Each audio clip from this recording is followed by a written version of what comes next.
настъпи една такава мисъл да проуча верността на неговите видения и да чета Словото Божие, какво казва Новия Завет по този въпрос, не Старият, Новия Завет. Аз Стария Завет не бях чел, само книгата Откровение. Той е от Новия Завет, разбира се.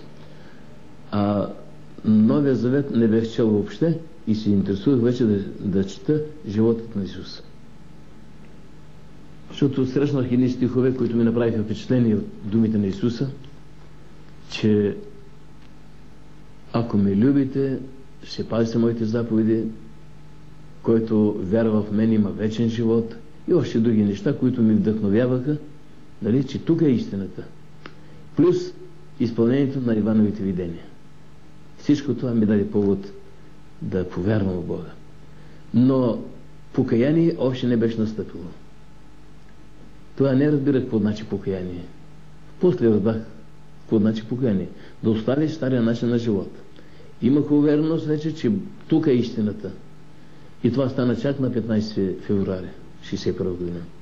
Но през това време Иван споделяше много неща. Едно от тези неща настъпи такова гонение, че те пратиха постови милиционери в нашия дом, там където живеехме с Иван Бабулев заедно, да пазят къщата. Да не би някой да идва при нас и да има общение с нас. Това ги беше страх много. Казвайки на хората да не влизаме, защото ние сме били много опасни. Да не заразим някой други. Така или иначе, гонението беше на всеки крачка. Добре, но един ден Иван Бабулев вижда едно прекрасно видение. И видението беше такова. Както стои той на кревата в стаята си, вижда Исус в стаята. Видение. През това време вижда една грамадна змия. Пълзи. Исус само с манерите на ръцете си я смръзва на кълбо и на Иван му казва: Иване, това ще вижда, сподели с невястата. И дойде да сподели с мене. Викам: слава на Бога, Иване! Гонението е прекратено, дявол е парализиран. Това съм му казал аз. Като че ли Бог ми каза тези неща.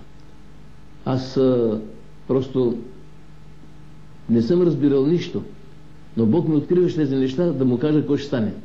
И след няколко дена ми извикаха в партийния комитет да разгледат моето партийно положение. Защото още не бех изключен от партията. Уволнен бех, но партията не бех изключен. Още съществуваше, че съм бил партиен секретар в квартала, там където бех. И викаха ми с представители от окръжния комитет на партията и окръжния комитет на МВР, от окръжното управление на МВР.